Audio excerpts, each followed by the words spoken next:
আমরা একটা কথা বলতে পারি, মোস্তফা কামাল পাশা সাহেব নমিশন পাওয়ার পরে সন্দ্বীপে যে সন্ত্রাস, চাঁদাবাজ, ঝামেলা শুধু নমিশন পাওয়ার সাথে সাথে সব ঠান্ডা হয়ে গেছে।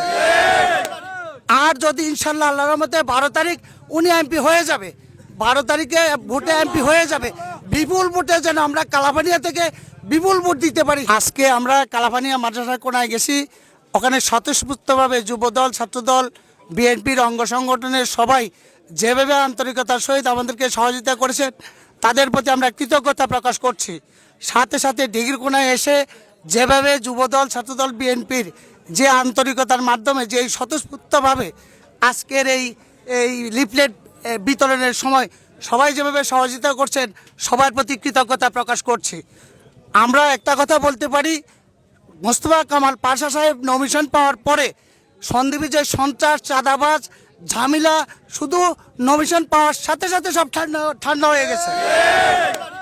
আর যদি ইনশাল্লাহ আল্লাহর রহমতে 12 তারিখ উনি এমপি হয়ে যাবে, 12 তারিখে ভোটে এমপি হয়ে যাবে, বিপুল ভোটে যেন আমরা কালাপানিয়া থেকে বিপুল ভোট দিতে পারি। হিন্দু ভাইরা, মুসলমানরা বিপুল ভোট দিয়া আমরা আমাদের ভবিষ্যতে কালাপানিয়ার জন্য ভালো ভালো উন্নয়নের কাজ যেন আদায় করে নিতে পারি।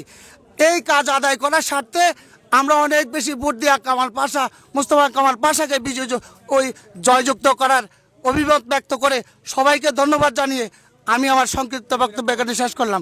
আসসালামু আলাইকুম।